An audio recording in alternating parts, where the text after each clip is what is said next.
ऐसे ज्येष्ठ श्रेष्ठ पूर्व कार्यकर्ता बंधू, उपस्थित नागरिक सज्जन, माता भगिनी, छात्र छात्रा बंधु,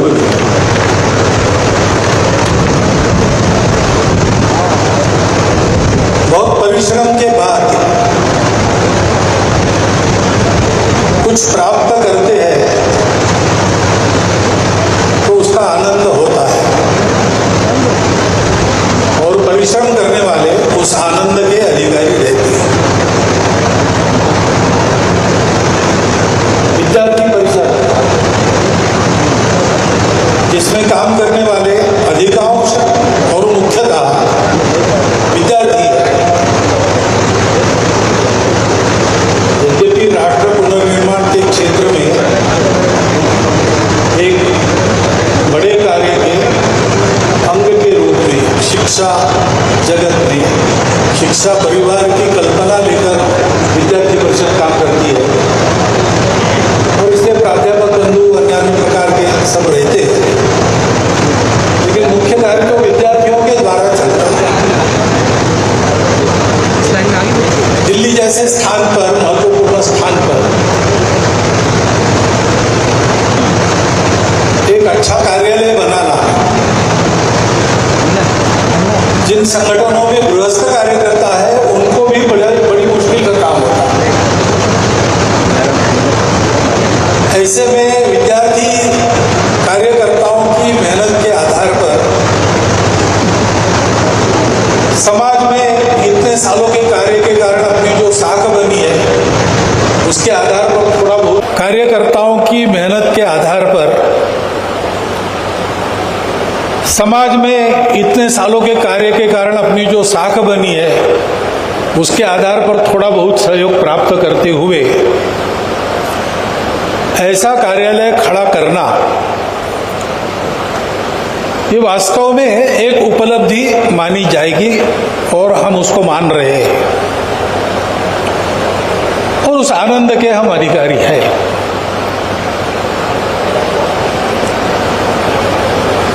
परंतु एक पुरानी सर्वपरिचित कहानी आपको भी याद है, मुझे भी याद है, कहानी पूरी नहीं बताता हूं, लेकिन राजा विक्रम सिंहासन पर आरूढ़ होने के लिए गए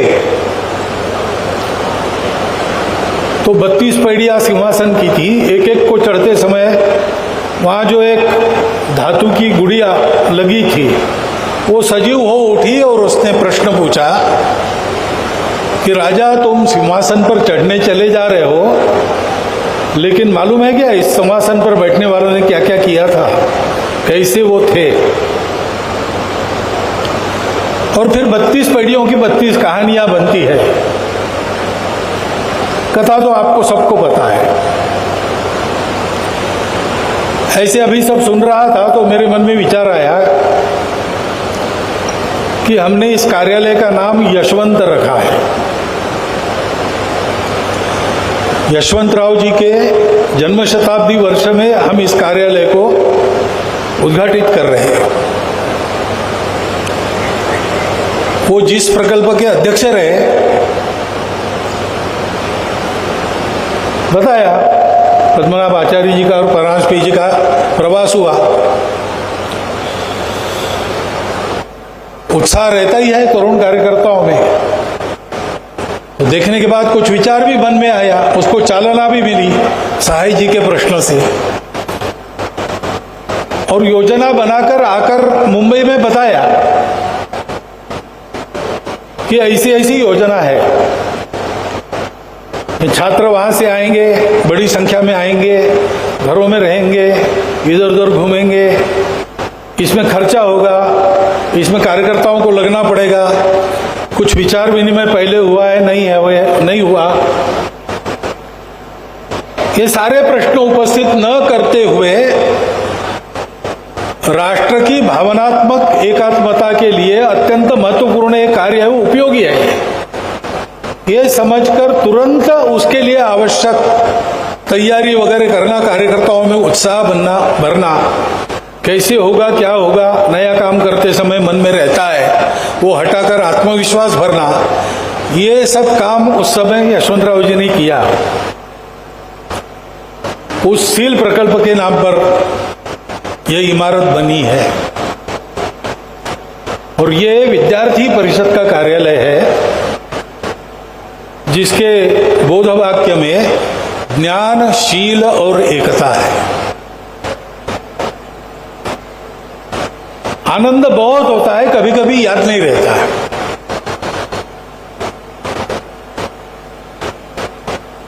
आनंद के उत्साह में हम भूल जाते हैं जो नहीं भूलना चाहिए, उसको याद देना पड़ता है। तो इस आनंद में हमारे स्मरण में ये सारी बातें रहनी चाहिए, क्योंकि ये विद्यार्थी परिषद का कार्यालय है।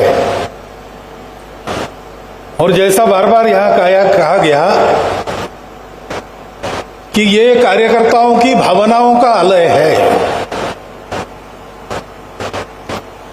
उस भावना में एक प्रमुख भावना तो यह है कि हमारी विद्यार्थी परिषद है। हमारी का मतलब हम मालिक है ऐसा नहीं है, हम इसके घटक हैं। यानी विद्यार्थी परिषद कैसी है ये समझाना है तो विद्यार्थी परिषद के कार्यकर्ताओं को देखिए। जैसे समुद्र कैसा है ये समझाना है तो समुद्र के एक बिंदु को देख लीजिए, पूरा सागर वैसा ही होता है। ऐसे घटक जो होता है वो पूर्ण का संपूर्ण प्रतिनिधि होता है।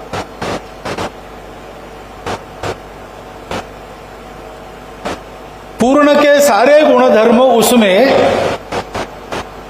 आकार की दृष्टि से छोटे रूप में रहते हैं, संभावना की दृष्टि से बीज रूप में रहते हैं,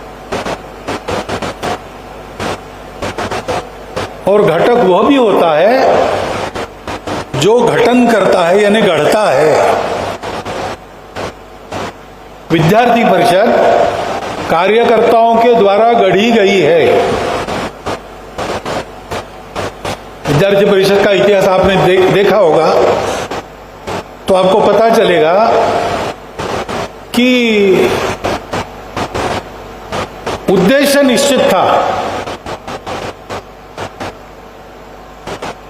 राष्ट्र पुनर्निर्माण के कार्य की एक धारा संघ के रूप में चल रही थी, वो प्रतिबंधित हो गई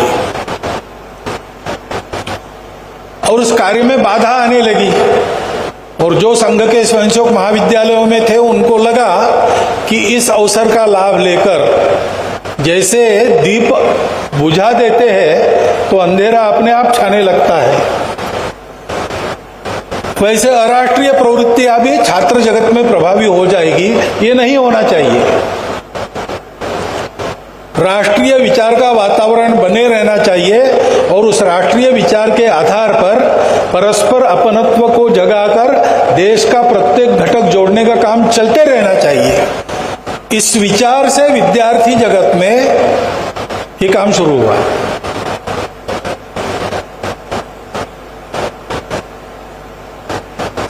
तो उद्देश्य स्पष्ट था, क्या करना है ये पता था, लेकिन कैसे करना है इसका न पूर्वानुभव था, न कोई पहले से योजना बनी थी, न डूज एंड डोंट्स निर्धारित करके बताए गए थे। कार्य करते करते कार्यकर्ताओं के अनुभवों में से, अनुभवों की सम्मिलित चर्चा में से, प्रतीति में से एक एक बात निश्चित होती चली गई और जैसे जैसे विद्यार्थी परिषद आगे बढ़ी वैसे वैसे विद्यार्थी परिषद का रूप भी आकार में आया।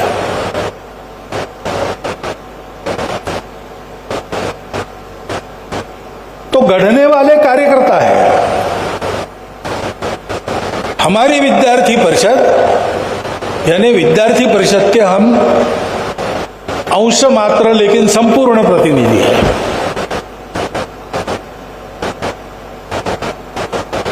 और इस विद्यार्थी परिषद को हम बनाने वाले हैं। जैसा हम बनाएंगे वैसी विद्यार्थी परिषद बनेगी।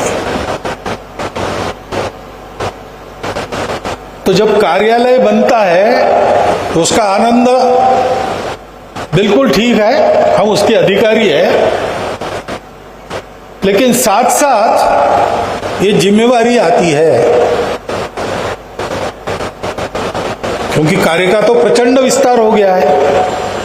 सबसे बड़ा विद्यार्थी संगठन अपना हो गया है। 58 लाख की सदस्यता अभी बताई गई। सर्वत्र काम है, लेकिन अपने देश के विस्तार को देखते हैं, अपने देश के शिक्षा जगत की व्याप्ति को देखते हैं तो अभी काम और बहुत बाकी है। केवल व्याप्ति के दृष्टि ही अभी बहुत बाकी है। भावनात्मक एकता का संस्कार वो पूर्ण संपृक्त हो जाए प्रत्येक हृदय में विद्यार्थी के, इसको देखते तो और बहुत बाकी है। और इसलिए एक जिम्मेवारी आती है। कार्यालय खड़ा हो गया तो कार्य का आलय बन जाए, विद्यार्थी परिषद उसमें से बढ़ने में मदद हो। काम बड़ा होता है, छोटा रहता है, तब थोड़े साधनों में चला लेते हैं। बड़ा होता है तो और साधनों की आवश्यकता पड़ती है। और बड़ा होकर जब राष्ट्र जीवन में एक महत्वपूर्ण स्थान जो प्राप्त करता है तो फिर और उसके लिए तरह तरह के साधनों की आवश्यकता पड़ती है। संगठन की एक आत्मा होती है, एक बुद्धि होती है, एक मन होता है, वैसे एक शरीर भी होता है जो बाहर से दिखने वाला रूप है। बाहर से दिखने वाला रूप दरिद्री है तो संगठन की उपेक्षा होती है, और वैभव संपन्न है तो संगठन के प्रति मत्सर बढ़ता है, और कभी कभी ध्यान नहीं दिया तो दशा बदलती है, साथ में दिशा भी बदल जाती है, इसकी चिंता करनी पड़ती है। और इसलिए बहुत ज्यादा तामझाम वाला ऐसा भी नहीं चाहिए, और कोई सुविधा ही नहीं है कार्य की दृष्टि से ऐसा भी नहीं चाहिए। एक मध्यम मार्ग लेके कार्यकर्ताओं को चलना पड़ता है। ये सब सोचने वाले कार्यकर्ता होते हैं, उनकी सोच में सारी बातें स्पष्ट रहती है, तभी ऐसा होता है जैसा हो रहा है विद्यार्थी परिषद में। इस कार्यालय को भी आप देखेंगे तो ऐसे ही हो रहा है, परंतु सोच विचार करके उसको बनाने में प्रत्यक्ष परिश्रम जिनका लगता है वो कम होते हैं। बाकी हम सारे लोग हैं, उस कार्यालय को देखकर हमको ये समझना चाहिए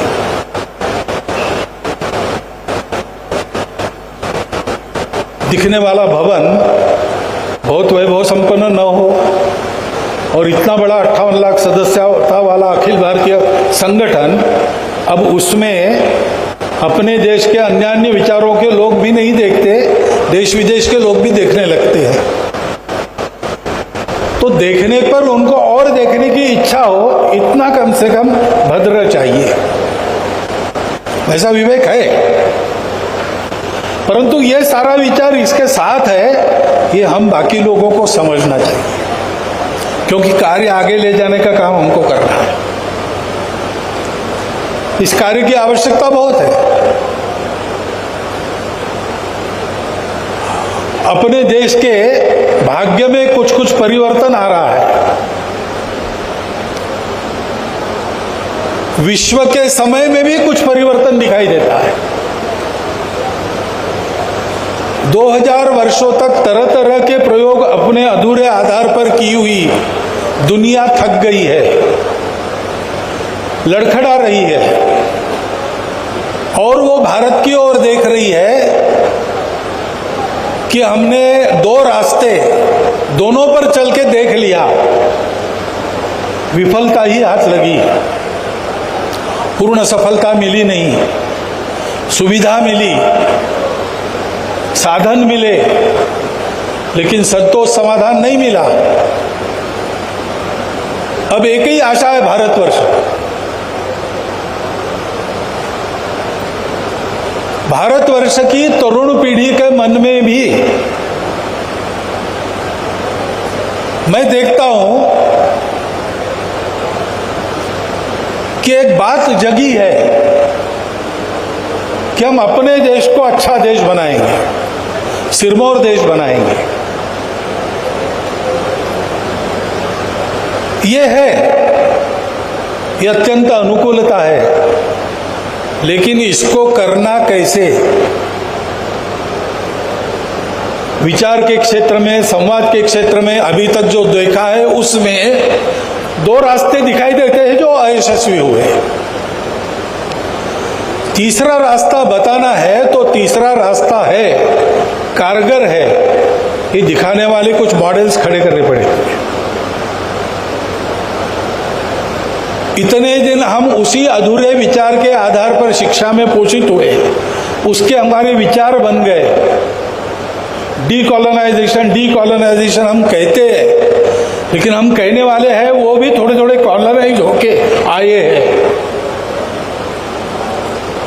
तो मूल में जाकर सोचते हुए पूर्ण डीकॉलोनाइज्ड मन से, बुद्धि से विचार करके अपने देश के भाग्य के रास्ते को देखना पड़ेगा, आरेखित करना पड़ेगा।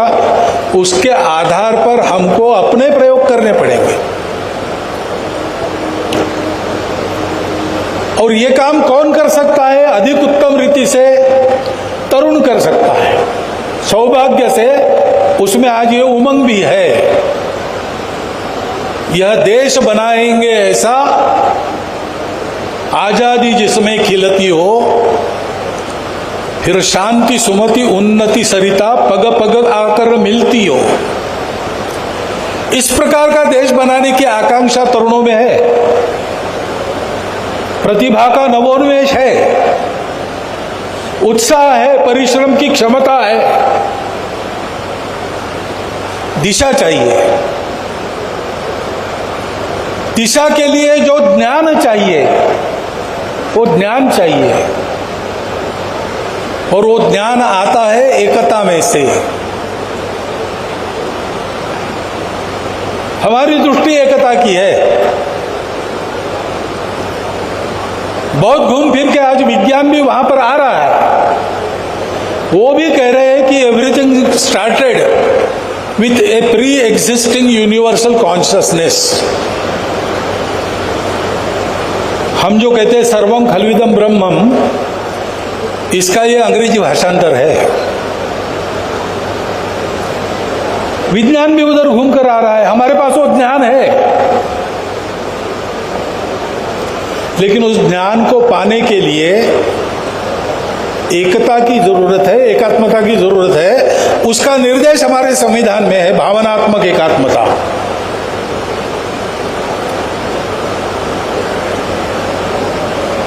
तो विविधता रहती है,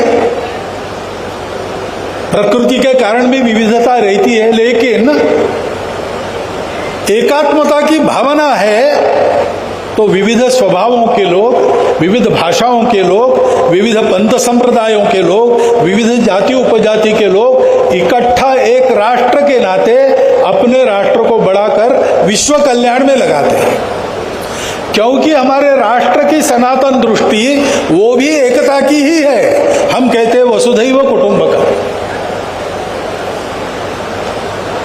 दुनिया में विभिन्न प्रकार के राष्ट्र हैं, उनके विशिष्टता को, अस्तित्व को हम मान्य करते हैं, और फिर भी कहते हैं कि राष्ट्र इतने सारे हैं लेकिन कुटुंब एक है।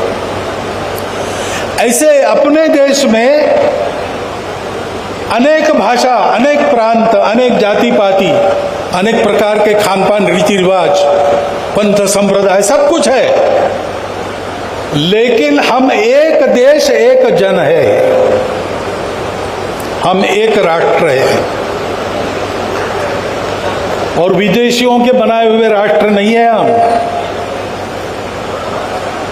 हमारा जो पूर्ण विचार का दृष्टिकोण है उसमें राष्ट्र की हमारी अपनी एक कल्पना है, वो हम सबको जोड़ती है। इस देश की जो भाषाएं हैं, जाति है, पंथ संप्रदाय, सबको जोड़ती ही है।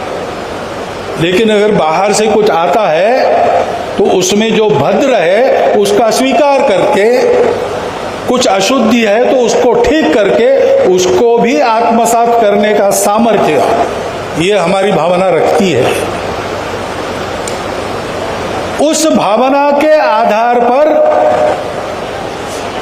हम एक होकर परिश्रम करेंगे तो हमारा उद्यम बनेगा, और उसी भावना के आधार पर एक नई दृष्टि लेकर हम सारी बातों को देखेंगे तो हमारे लिए, हमारे पूर्वजों का वो विश्व कल्याणकारी ज्ञान वो भी साक्षात हो जाएगा। आज की परिस्थिति में काल सुसंगत उसका उपयोग करके उसके तफसील भरने में हम सफल हो जाएंगे। लेकिन ये दोनों होने के बाद भी, एकता का सामर्थ्य और ज्ञानिक पराकाष्ठा होने के बाद भी अगर शील नहीं है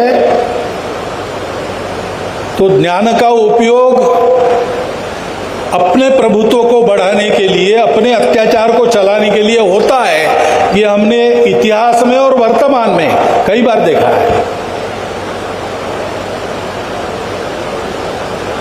और एकता की शक्ति अपने शक्ति से परित्राणाय साधुनां विनाशाय च दुष्कृताम, ऐसा करते हुए धर्म संस्थापना में लगने के बजाय विश्व में कलह और दुख बढ़ाने में काम आती है, दुर्बलों पर अत्याचार के काम में लगती है। ये भी हमने इतिहास में और वर्तमान में देखा है।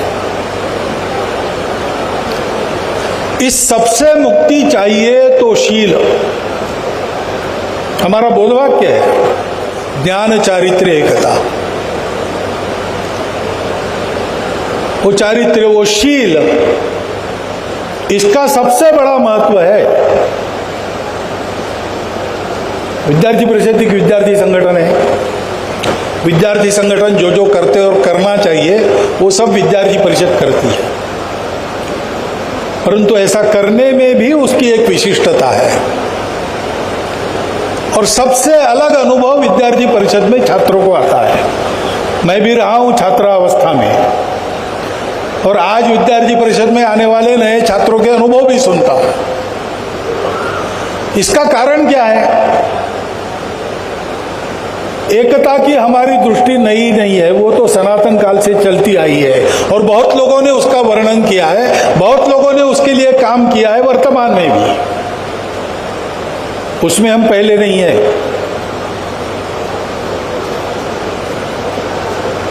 और एक संपूर्ण ज्ञान लेके तरह तरह के प्रयोग करके कुछ करना, इसके बारे में भी हम पहले नहीं है। ये विचार भी पहले से आया है, परंतु ये सारा प्रत्यक्ष हो इसलिए एक प्रवृत्ति की आवश्यकता होती है जिसमें स्वार्थ नहीं है, जिसमें भेद नहीं है। तेरा वैभव अमर रहे मां, हम अधीन चार रहे, ऐसे उत्कट समर्पण की इच्छा लेकर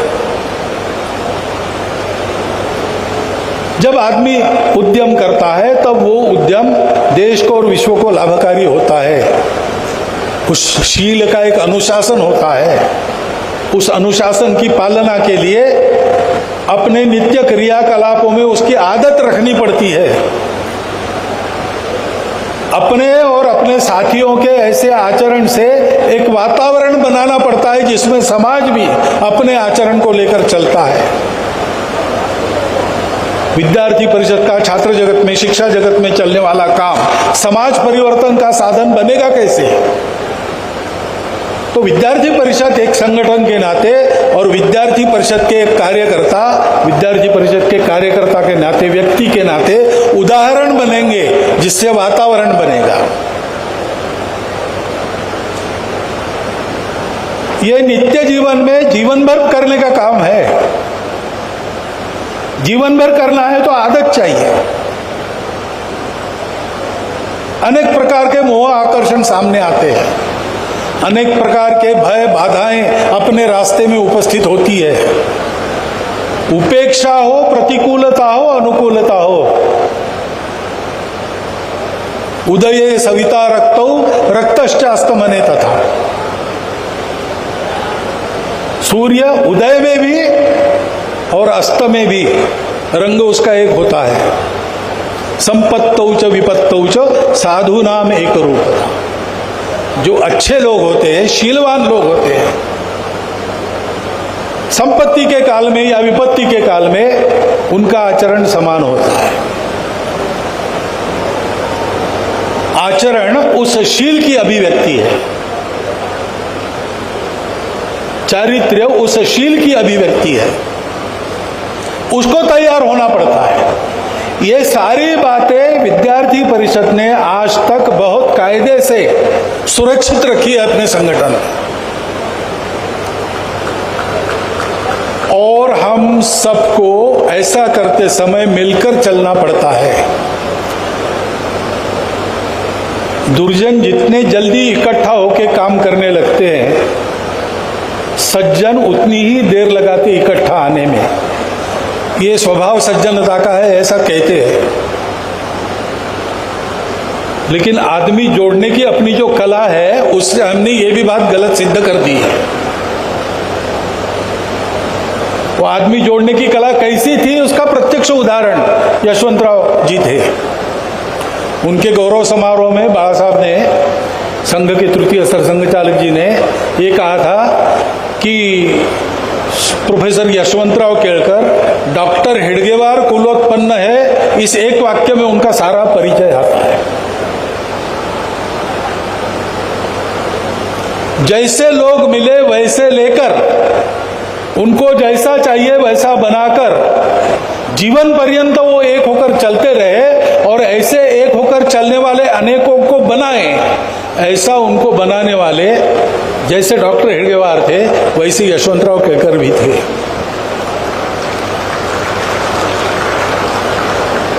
उनके जीवन का पहला गुण ये है, इस अपनेपन का वो साक्षात प्रभात है। अनेक विचारधाराओं के, अनेक प्रकार के लोग जो विद्यार्थी परिषद के लिए अनुकूल है, संघ विचार के लिए अनुकूल है, वो तो है ही, लेकिन ऐसे नहीं है तो भी उनके संपर्क में रहते थे, उनके बारे में बहुत अच्छा उनका मत रहता था। इसलिए किसी कार्य को लेकर उनके यहां जाते हैं तो उनका सहयोग मिलता था। एक बढ़ता हुआ हमारा संगठन है, प्रतिस्पर्धा के क्षेत्र में हमें अनेक विद्यार्थी संगठन है, तो विरोध वगैरह होता है, विरोधी भी होते हैं, लेकिन ये विरोधी एक मर्यादित क्षेत्र में विरोध का काम करते हैं। जैसे अनेक जाति भाषा पंथ संप्रदाय वगैरह वगैरह समाज के नाते हम सब एक है, ये सब होने के बाद भी, वैसे अनेक विचारधाराएं, अनेक संगठन, अनेक सारी बातें होने के बाद भी, और कभी कभी परस्पर विरोधी होने के बाद भी, देश के नाते हम सब एक है, ये भान सर्वोपरि होना चाहिए। पिछले वर्ष भाग्यनगर में लोकमंथन हुआ, उसमें हमारी महामहिम राष्ट्रपति महोदया ने यही संदेश दिया, बहुत एक सरल वाक्य में, कि वनवासी हो, आदिवासी हो, ग्रामवासी हो, ये हो वो हो, हम सारे भारतवासी हैं। काम करने के अभिनिवेश में अपने अपने विचार को लेकर चलने के अभिनिवेश, ये सारी बातें होती है, लेकिन वो इसके ऊपर कभी हावी नहीं होनी चाहिए। ये सब करते समय भी हमारा ये भान रहना चाहिए। ये सारी समझदारी, ये सारी आदत, ये शील अपने समाज में भरने के लिए हमको उदाहरण स्वरूप बनना है, हमारे संगठन को इसका उदाहरण बनाना है।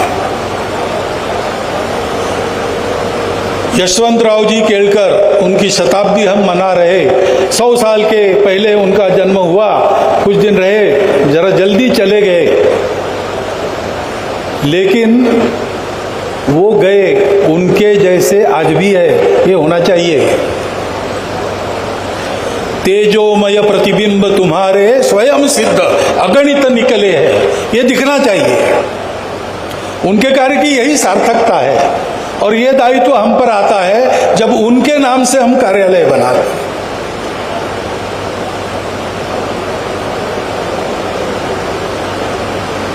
सील की जमीन पर जब ये सारे क्रियाकलाप चलते हैं तो सील की जो भावना है एकात्मता की, तो ध्यान रखनी पड़ती है। सील का प्रकल्प शुरू हुआ, वो कोई संगठन के विस्तार के दृष्टि से बड़ी लोकप्रियता मिलेगी इस अनुमान से नहीं, वो तो इसलिए शुरू हुआ कि एक होकर भी एकता की भावना का अभाव कार्यकर्ताओं को खटका, और हम इस कार्य को कर रहे हैं ऐसा होते हुए भी इस प्रकार का अभाव है, ये हमको शोभा नहीं देता, ऐसा उनको लगा। और इसलिए जहां जहां ये भेदों की खाइया खड़ी हुई है, वहां दौड़ना, उसको पूरा करना, कभी ऐसी खाइया फिर से उत्पन्न न हो, इतना हृदय में प्रेम, अपने हृदय का प्रेम उंडेल कर करना, ये भावना कार्यकर्ताओं की, उसके चलते ये काम खड़े हुए हैं। यहां एक कार्य का आलय खड़ा हो गया तो यहां आने वाले प्रत्येक व्यक्ति को इस कार्यालय में इसी वातावरण का अनुभव होना चाहिए, ये हम सबका दायित्व है। इस कार्यालय के कारण अपने इस कार्य की गति और बढ़े, जैसे विस्तार होगा वैसे इस गुणवत्ता के साथ सर्वदूर समान गुणवत्ता लेकर वो कार्य बढ़ता चले, इसका दायित्व हमारा होगा। और इसलिए ऐसा संगठन इस नाते विद्यार्थी परिषद आगे बढ़े, और विद्यार्थी परिषद के कार्यकर्ता के नाते हम ऐसे होकर आगे बढ़े, इसको हमको करना पड़ेगा, ये हमारा दायित्व है। आज का आनंद मनाते समय इसका स्मरण रखना। आज एक आनंद है, संस्कार का शास्त्र ऐसे है कि जहां आनंद होता है वहां संस्कार है, और जहां उत्कृष्टता होती है वहां आनंद आता है। आप किसी उत्तम गीत को सुनो, आप जा रहे हो तो थोड़ा 2 कदम रुक कर 2 मिनट सुनकर जाएंगे आगे, क्योंकि वो गीत उत्कृष्ट है, सुनने में आपको आनंद आ रहा है। आप गीत गाने के लिए खड़े हो जाओ और आपका गीत उत्कृष्ट हो जाए तो कोई कहे ना कहे, आपको अंदर एक अनुभव होता है आनंद का। और ऐसे गीत जब सुनते हैं या बोलते हैं तो उस गीत के शब्दों के अंदर जो भावना है वो सीधी हृदय के अंदर उतरती है, सुनने वालों के भी, गाने वालों के भी, प्रत्यक्ष अनुभव है। जहां उत्कृष्टता है वहां आनंद है, और जहां आनंद है वहां संस्कार है। आज के आनंद में इस संस्कार का स्मरण रखना है। और एक बहुत अच्छा काम किया, हमारे अपने नियम कानून के अनुसार किया, हमारे अपने मानकों पर खरा उतरने वाला किया, यशस्वी किया, तो इसके आधार पर बढ़ते बढ़ते सर्वव्यापी हो जाए और संपूर्ण राष्ट्र को एक नया पथ दिखाने वाला, सामर्थ्य संपन्न, एकात्म ऐसा भारत विद्यार्थी परिषद ने नहीं, उसके कार्यकर्ताओं ने नहीं, लेकिन उनके बनाए वातावरण के कारण इस देश की तरुण पीढ़ी ने बनाकर दिखाया। ऐसा इतिहास में लिखा जाए, ऐसे अपने क्रियाकलाप हो। इतनी एक बात मैं आपके सामने रखता हूं, आपको धन्यवाद देता हूं और मेरे शब्दों को विराम देता हूं।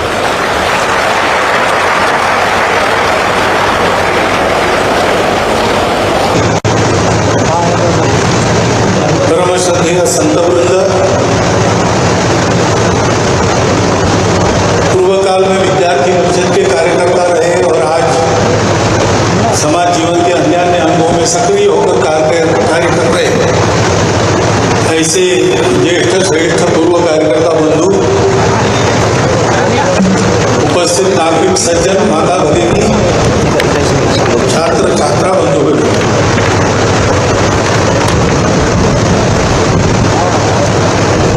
बहुत परिश्रम के बाद कुछ प्राप्त करते हैं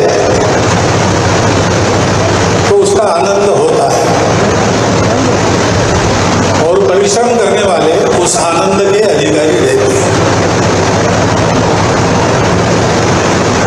विद्यार्थी परिषद, जिसमें काम करने वाले अधिकांश और मुख्यतः विद्यार्थी हैं। यद्यपि राष्ट्र पुनर्निर्माण के क्षेत्र में एक बड़े कार्य के अंग के रूप में शिक्षा जगत में शिक्षा परिवार की कल्पना लेकर विद्यार्थी परिषद काम करती है, और इसके प्राध्यापक बंधु अन्य प्रकार के सब रहते हैं, लेकिन मुख्य कार्य तो विद्यार्थियों के द्वारा चलता है। दिल्ली जैसे स्थान पर, महत्वपूर्ण स्थान पर एक अच्छा कार्यालय बनाना जिन संगठनों में गृहस्थ कार्यकर्ता है उनको भी बड़ी मुश्किल का काम होता है। ऐसे में विद्यार्थी कार्यकर्ताओं की मेहनत के आधार पर समाज में इतने सालों के कार्य के कारण अपनी जो साख बनी है उसके आधार पर थोड़ा बहुत, कार्यकर्ताओं की मेहनत के आधार पर समाज में इतने सालों के कार्य के कारण अपनी जो साख बनी है उसके आधार पर थोड़ा बहुत सहयोग प्राप्त करते हुए ऐसा कार्यालय खड़ा करना, ये वास्तव में एक उपलब्धि मानी जाएगी और हम उसको मान रहे हैं,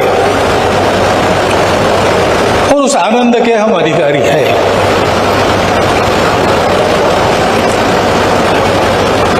परंतु एक पुरानी सर्वपरिचित कहानी आपको भी याद है, मुझे भी याद है, कहानी पूरी नहीं बताता हूं, लेकिन राजा विक्रम सिंहासन पर आरूढ़ होने के लिए गए तो 32 पैड़ियां सिंहासन की थी। एक एक को चढ़ते समय वहां जो एक धातु की गुड़िया लगी थी वो सजीव हो उठी और उसने प्रश्न पूछा कि राजा, तुम सिंहासन पर चढ़ने चले जा रहे हो, लेकिन मालूम है क्या इस सिंहासन पर बैठने वालों ने क्या क्या किया था, कैसे वो थे? और फिर 32 पैड़ियों की 32 कहानियां बनती है। कथा तो आपको सबको पता है। ऐसे अभी सब सुन रहा था तो मेरे मन में विचार आया कि हमने इस कार्यालय का नाम यशवंत रखा है। यशवंतराव जी के जन्म शताब्दी वर्ष में हम इस कार्यालय को उद्घाटित कर रहे हैं। वो जिस प्रकल्प के अध्यक्ष रहे,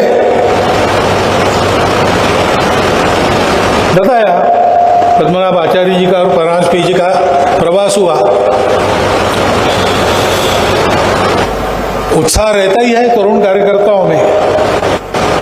तो देखने के बाद कुछ विचार भी मन में आया, उसको चालना भी मिली सहाय जी के प्रश्नों से, और योजना बनाकर आकर मुंबई में बताया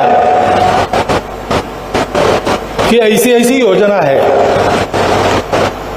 छात्र वहां से आएंगे, बड़ी संख्या में आएंगे, घरों में रहेंगे, इधर उधर घूमेंगे, इसमें खर्चा होगा, इसमें कार्यकर्ताओं को लगना पड़ेगा।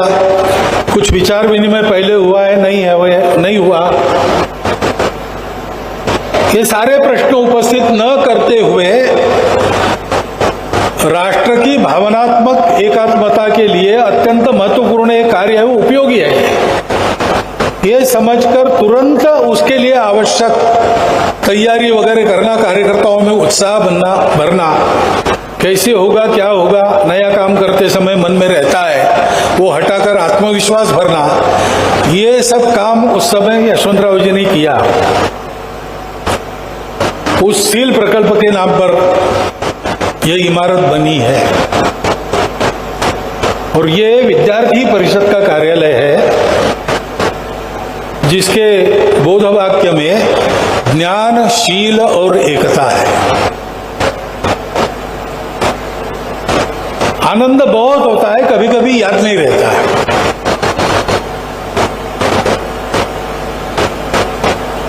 आनंद के उत्साह में हम भूल जाते हैं जो नहीं भूलना चाहिए, उसको याद देना पड़ता है। तो इस आनंद में हमारे स्मरण में ये सारी बातें रहनी चाहिए, क्योंकि ये विद्यार्थी परिषद का कार्यालय है। और जैसा बार बार यहां कहा गया कि ये कार्यकर्ताओं की भावनाओं का आलय है। उस भावना में एक प्रमुख भावना तो ये है कि हमारी विद्यार्थी परिषद है। हमारी का मतलब हम मालिक है ऐसा नहीं है, हम इसके घटक हैं। यानी विद्यार्थी परिषद कैसी है ये समझाना है तो विद्यार्थी परिषद के कार्यकर्ताओं को देखिए। जैसे समुद्र कैसा है ये समझाना है तो समुद्र के एक बिंदु को देख लीजिए, पूरा सागर वैसा ही होता है। ऐसे घटक जो होता है वो पूर्ण का संपूर्ण प्रतिनिधि होता है।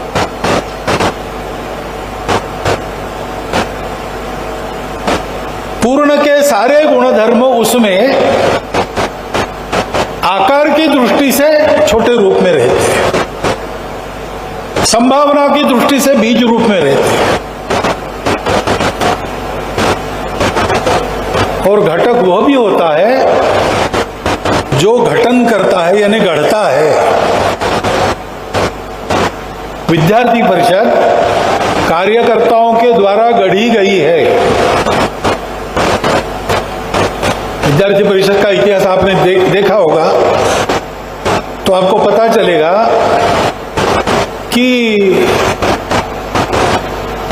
उद्देश्य निश्चित था। राष्ट्र पुनर्निर्माण के कार्य की एक धारा संघ के रूप में चल रही थी, वो प्रतिबंधित हो गई और उस कार्य में बाधा आने लगी। और जो संघ के स्वयंसेवक महाविद्यालयों में थे उनको लगा कि इस अवसर का लाभ लेकर जैसे दीप बुझा देते हैं तो अंधेरा अपने आप छाने लगता है, वैसे अराष्ट्रीय प्रवृत्तियां भी छात्र जगत में प्रभावी हो जाएगी। ये नहीं होना चाहिए। राष्ट्रीय विचार का वातावरण बने रहना चाहिए और उस राष्ट्रीय विचार के आधार पर परस्पर अपनत्व को जगाकर देश का प्रत्येक घटक जोड़ने का काम चलते रहना चाहिए। इस विचार से विद्यार्थी जगत में ये काम शुरू हुआ।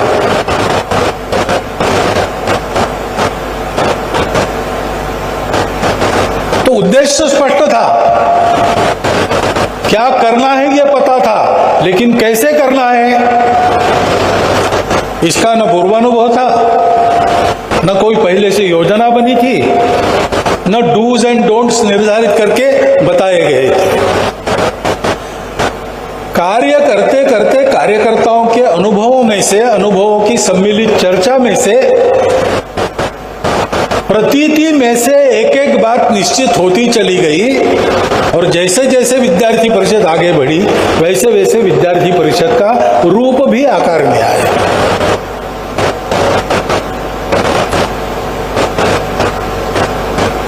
तो गढ़ने वाले कार्यकर्ता है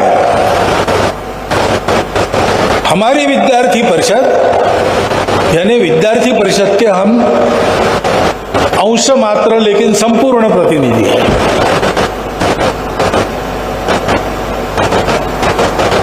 और इस विद्यार्थी परिषद को हम बनाने वाले हैं, जैसा हम बनाएंगे वैसी विद्यार्थी परिषद बनेगी। तो जब कार्यालय बनता है तो उसका आनंद बिल्कुल ठीक है, हम उसके अधिकारी हैं, लेकिन साथ साथ ये जिम्मेवारी आती है, क्योंकि कार्य का तो प्रचंड विस्तार हो गया है। सबसे बड़ा विद्यार्थी संगठन अपना हो गया है। 58 लाख की सदस्यता अभी बताई गई। सर्वत्र काम है, लेकिन अपने देश के विस्तार को देखते हैं, अपने देश के शिक्षा जगत की व्याप्ति को देखते हैं तो अभी काम और बहुत बाकी है। केवल व्याप्ति के दृष्टि ही अभी बहुत बाकी है। भावनात्मक एकता का संस्कार वो पूर्ण संपृक्त हो जाए प्रत्येक हृदय में विद्यार्थी के, इसको देखते